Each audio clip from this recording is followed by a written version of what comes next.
नमस्कार विद्यार्थी मित्रांनो, द कायझन पोलीस भरती पीओके सीरीजमध्ये आपलं स्वागत आहे. आज या ठिकाणी आपण अत्यंत महत्त्वाच्या ठिकाणी टॉपिक आपण जी नवीन सीरीज चालू केली त्या ठिकाणी डेली करंट अफेअर्स या ठिकाणी सुरू केलेलं आहे डिसेंबर महिन्याच्या ठिकाणी.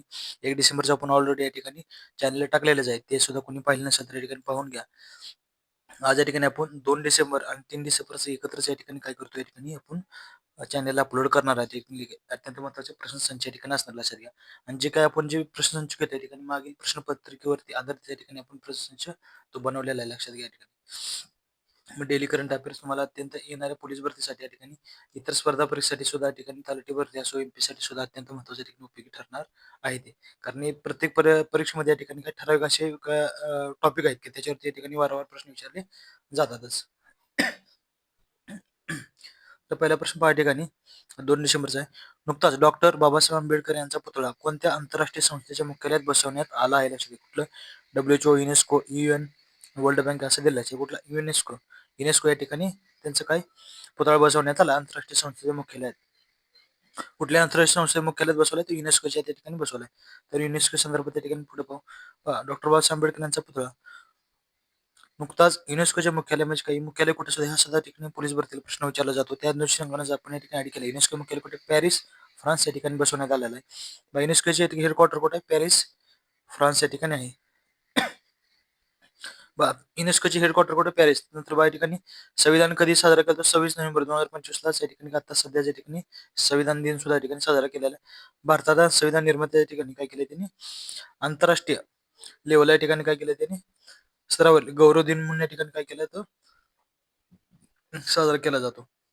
पुढे बघा भारताचे संविधान निर्मात्याच्या आंतरराष्ट्रीय स्तरावर गौरव दिन या ठिकाणी आणि हा पुतळा युनेस्कोच्या कसला गार्डन ऑफ पीक या परिसरात स्थापन करण्यात आलं. कसला गार्डन ऑफ पीक या परिसरात स्थापन करण्यात आलेला आहे. दुसरा बघा कोणत्या शहराने त्यांचा शहर पक्ष निवडला आहे लक्षात द्या. कुठल्या शहराने आणि असे करणारे राज्य देशातील राज्यातील पहिले राज्य ठरले ते राज्य असे पहिले शहर ठरलेले आहे. कोणत्या शहराने त्यांचा शहर पक्षी निवडला आहे आणि ते असे करणारे ते राज्यातील पहिले शहर ठरले. कुठल्या ठिकाणी केले बघा ठिकाणी अमरावतीमध्ये असं केले. अमरावती कुठे महाराष्ट्रामध्ये आपल्या ठिकाणी येते लक्षात घ्या. अमरावती संदर्भ म्हणलं तर या ठिकाणी मेळघाट अभयारण्य सुद्धा येते लक्षात घ्या. त्या ठिकाणी दुसरं कुठलं बैराट शिखर सुद्धा 1177 या ठिकाणी येते लक्षात घ्या. सर्वात महत्त्वाचं आपण चिकी सुद्धा या ठिकाणी तुमच्या बऱ्यापैकी ऍड करून जाईल लक्षात घ्या. मेळघाट अभयारण्य कुठे येते तिथेच येते वाघासाठी लक्षात घ्या. हे सुद्धा महत्त्वाचं लक्षात ठेवणे गरजेचं आहे लक्षात घ्या. तर बा हे कुठे येते उत्तरेकडे तिथं कुठे सातपुडा रांग सुद्धा येते लक्षात घ्या. अमरावतीमध्ये कुठे सातपुडा रांग येते सुद्धा लक्षात ठेवा तुम्ही अत्यंत महत्वाचं. महाराष्ट्र अमरावती नुकतंच अधिकृत काय झालं शहर पक्षी म्हणून काय केलं कॉपर स्मिथ काय बार्बेट म्हणजे काय तांबट पक्षी निवडले. कसला तांबट पक्षी अत्यंत महत्वाचा आहे लक्षात घ्या. कोणत्या शहराने निवडले अमरावतीने. महाराष्ट्रातील पहिले महानगरपालिका शहर बनलेले आहे ज्याने अधिकृत पक्षी शहर घोषित करण्याला ठरलेलं लक्षात घ्या. जे पहिले घटना घडलेल्या असतात ते 100% विचारतात मग विचारतात लक्षात घ्या. अमरावती ग्रामीण अमरावती तिकडे कुणी फॉर्म भरला असेल त्याने ठिकाणी अत्यंत महत्वाचं पण करंट लक्षात ठेवा. ठिकाणी भगवान श्रीरामाची सर्वात उंच मूर्ती नुकतीच कोणत्या राज्यात स्थापन करण्यात आलेली.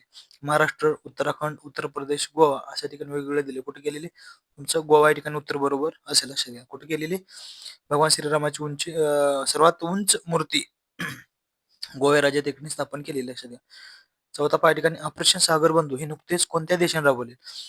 कुठल्या देशाने राबवले बघा ठिकाणी तर भारत देशाने या ठिकाणी काय ऑपरेशन सागर बंधू लक्षात काय ऑपरेशन सागर म्हणजे समुद्रा संदर्भात या ठिकाणी असणार लक्षात घ्या. ऑपरेशन सागर बंधू हे नुकतेच काय केले श्रीलंका बघा ठिकाणी श्रीलंका मधले राबवण्यात आलेली होती लक्षात घ्या. काय झालं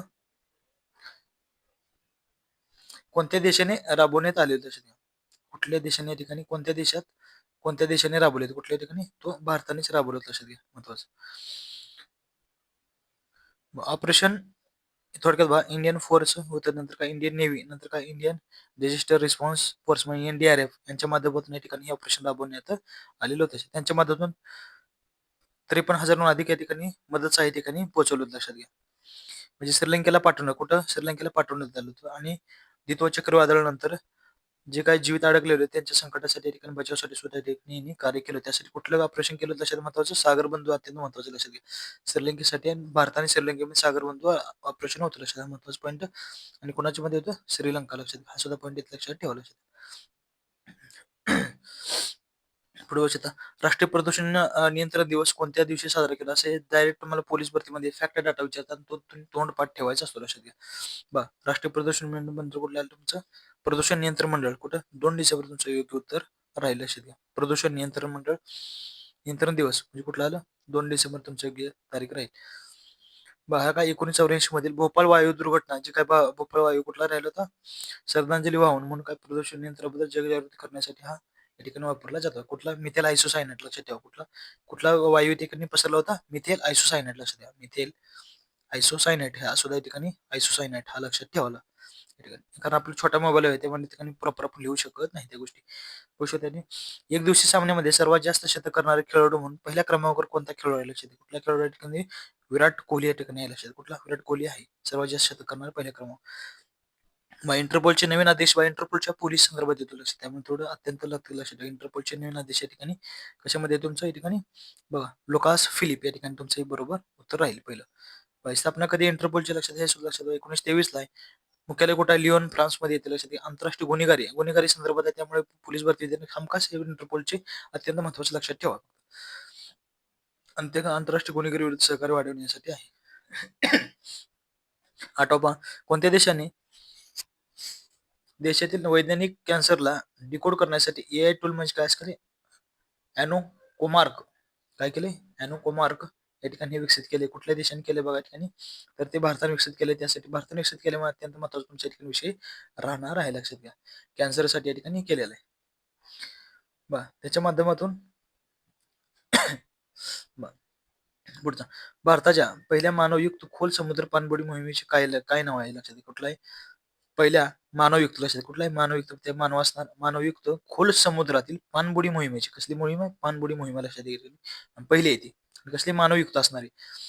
कुठली तुमच्या ठिकाणी त्या समुद्रयान येईल लक्षात. कुठली या ठिकाणी बरोबर दे सागर दिलंय, सागर येणार नाही. तुमचं सेतू दिलेला आहे, शंभू दिलेला आहे. बघा जे चुकवण्यासाठी तुम्हाला पहिला ऑप्शन या ठिकाणी कधी चुकवण्याचे ऑप्शन या ठिकाणी देतात आणि जे उत्तर असतं ते शेवट देतात लक्षात. कुठले तुमच्या ठिकाणी समुद्रयान तुमचं 2 नंबर उत्तर बरोबर राहील. समुद्रयानच काय केले? पहिले मानवयुक्त पाणबुडी या ठिकाणी विकसित करणारे पहिले भारत लक्षात द्या. भारताने विकसित केले पहिल्यांदा. नुकतेच अयोध्या येथे राम मंदिरामध्ये भगवा ध्वज या ठिकाणी कोणाद्वारे फडकवला? नुकताच या ठिकाणी भगवा ध्वज फडकवलेला आहे लक्षात द्या. कोणाद्वारे? पंतप्रधान नरेंद्र मोदीद्वारे या ठिकाणी फडकवले. आणि कोणती तारीख मला तुम्ही या ठिकाणी काय कमेंट मध्ये नक्की सांगा लक्षात घ्या. कमेंट मध्ये तुम्ही नक्की मला सांगा कधी फडकवलाय ते या ठिकाणी. पुढे 15व्या पुढे या ठिकाणी बघा आता हे 3 डिसेंबर या ठिकाणी काय तुमच्यासाठी असेल.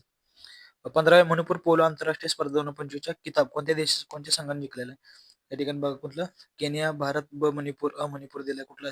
भारत ब मणिपूर या ठिकाणी हे जिंकलेला आहे सामना. हा कधी झालता? काय कोलंबियाला भारताने काय मणिपूरने काय केलं? कोलंबियाला 5-8 ने हरवून या ठिकाणी विजेते पटकावले होते. स्पर्धा 22 नोव्हेंबर पासून सुरू झाली होती. 29 नोव्हेंबर पण त्या ठिकाणी एक स्पर्धा होती लक्षात संपली. स्पर्धेचे आयोजन हा पोलो स्पर्धा आहे कसली? शांघाय फेस्टिवलच्या कार्यक्रमात म्हणून या ठिकाणी भाग आयोजित केला होता लक्षात. चर्चेत असणारा काय? लेक बिवा हा कोणत्या देशामध्ये लक्षात? हा कुठल्या देशामध्ये आहे? म्हणजे कुठल्या? जपानमध्ये ठिकाणी आहे लक्षात. पुढे लेक बिवा जपानमध्ये आहे. जपानमधील सर्वात मोठा आणि सर्वात जुना गोड्या पाण्याचा तलाव मानला जातो. गोड्या पाण्याचा तलाव या ठिकाणी मानला जातो. डेव्हिस कप टेनिस 2025 चे विजेतेपद कोणी पटकावले? डेव्हिस कपचे विजेतेपद कोणी पटकावले या ठिकाणी बघा. तर इथे इटलीने पटकावलेला. क्रिकेट संदर्भात तुम्हाला 100% प्रश्न असतो म्हणजे असतोच लक्षात. फिक्स प्रश्न असतोच. त्यासाठी लक्षात ठेवा डेव्हिस कप 25 चा विजेतेपद इटलीने पटकावले. पुढे विजेतेपद इटली देशाने जिंकलेले. फायनल मध्ये इटलीने काय केलं? स्पेन कोणाविरुद्ध इटलीने कोणाला हरवून या ठिकाणी जिंकलं असा प्रश्न आहे त्या ठिकाणी तुम्हाला तयार होऊ शकतो. कोणाला या ठिकाणी लक्षात ठेवा? स्पेनला लक्षात अत्यंत महत्वाचा तुम्ही ठेवा. पुढे बघू शकता अजून इटलीचे काय डेव्हिस कप किती वेळा जिंकले? तिकडे 4 वेळा विजेतेपद जिंकलेलं आहे. फक्त तेवढंच काय लक्षात ठेवा या ठिकाणी कुठे कोणी जिंकलेलं आहे या ठिकाणी अत्यंत महत्वाचं. कोणाविरुद्ध होते महत्वाचं लक्षात ठेवा. 4 वेळा जिंकलेला आहे त्यांनी. आणि सलग तिसऱ्याला किती? सलग तिसरे सुद्धा आहे लक्षात. 23, 24, 25 सलग जिंकलेलं आहे. नुकतेच भारतात भारतीय संशोधक महिलांनी कोणत्या आजाराशी संबंधित प्रमुख जनुकीय उत्परिवर्तन या ठिकाणी केलेले आहे? कुठल्या ठिकाणी तुमचे तोंडाचा कर्करोग कॅन्सर काय तोंडाचा कॅन्सर संदर्भात भारतीय संशोधक महिलांनी कोणत्या आजाराशी तर जनुकीय परिवर्तन ओळखले जाते कशामुळे? तोंडाच्या कॅन्सरमुळे. 25 ते 29 या कार्यकाळासाठी युनेस्कोच्या कार्यकारी मंडळावर कोणत्या देशाची निवड केली? युनेस्कोच्या कार्यकारी मंडळावर कोणत्या देशाची निवड झाली आहे लक्षात घ्या. कुठल्या देशी झाले या ठिकाणी, तर त्या भारतात झालेले लक्षात. त्यामुळे हा प्रश्न अत्यंत महत्वासाठी आपले ठरणार. युनेस्कोच्या कार्यकारी मंडळावर लक्षात. युनेस्को अत्यंत महत्वाचा आहे. किती 5 वर्षासाठी झाले, 25 ते 29. म्हणजे 25, 26, 27, 28 आणि 29 असं असणार आहे वर्षी. 56 आंतरराष्ट्रीय चित्रपट महोत्सवात कोणत्या चित्रपटाला गोल्डन पिकॉक पुरस्कार मिळाला? कुठला गोल्डन पिकॉक पुरस्कार कुठला मिळाला या ठिकाणी बघा तुम्ही. स्किन ऑफ विथ कुठला पुरस्कार आहे, कुठल्याला मिळाला? स्किन ऑफ युथ याला काय मिळालं? गोल्डन पिकॉक पुरस्कार हा मिळालेला आहे लक्षात. पुढे बघा, जागतिक दिव्यांग दिवस दरवर्षी किंवा साजरा केला जातो. कधी केला जातो बघा ठिकाणी. दिव्यांग दिवस कधी साजरा केला जातो? 3 डिसेंबरला या ठिकाणी साजरा केला जातो. कधी? 3 डिसेंबरला साजरा केला जातो. इंटरनॅशनल डे ऑफ काय पर्सन्स विथ डिसेबिलिटीज कधी बघा या ठिकाणी. हे सर्वप्रथम युनायटेड नेशनने संयुक्त राष्ट्रांनी 1992 मध्ये या ठिकाणी हा घोषित केला. कोणी केला? United nation. जगभरातील दिव्यांग व्यक्तीच्या हक्क, गरिमा, कल्याण याची मान्यता त्यांच्याशी सामाजिक, आर्थिक, सांस्कृतिक होण्याच्या संदर्भात हे आहे. पुढे सय्यद मोदी इंटरनॅशनल 2025च्या महिला दुहेरीचा किताब कोणी जिंकला होता? सय्यद मोदी इंटरनॅशनल 2025 महिला दुहेरी कोणी जिंकला होता ठिकाणी बघा. कोणी? गायत्री गोपीचंद आणि काय त्रिशा जॉली, म्हणजे दोन येत लक्षात. कुठलं उत्तर? सी उत्तर तुमच्या ठिकाणी बरोबर राहील. गायत्री गोपीचंद आणि त्रिशा जॉली यांनी जिंकला होता लक्षात. कुठला? सय्यद मोदी इंटरनॅशनल. पण बघा, India international trade fair trade व्यापारासाठी असणाऱ्या बाहेर ठिकाणी कोणत्या संस्थेचा पब्लिक आणि कम्युनिकेशनसाठी सुवर्ण पदक मिळाले? अत्यंत सुवर्ण पदक मिळाले कोणाला या ठिकाणी? केंद्रीय प्रत्यक्ष कर आणि सीमा कर या ठिकाणी मंडळ असणाऱ्या लक्षात घ्या. अशाच प्रकारच्या या ठिकाणी करंट आपण या ठिकाणी काय 4 आणि 5 तारखे सुद्धा लवकरच तुम्हाला या ठिकाणी काय आजच या ठिकाणी काय ते चॅनल सुद्धा या ठिकाणी अपलोड झालेले तुम्हाला भेटतील लक्षात घ्या. अशाच प्रकारचे नवीन व्हिडिओ पाहण्यासाठी चॅनलला कोणी नवीन असेल तर चॅनल सबस्क्राईब करून या ठिकाणी काय करा, तुम्हाला चॅनलला सपोर्ट करा आणि अशाच प्रकारचे नवीन व्हिडिओ तुम्हाला या ठिकाणी काय मिळून जातील लक्षात घ्या ठिकाणी. थँक्यू.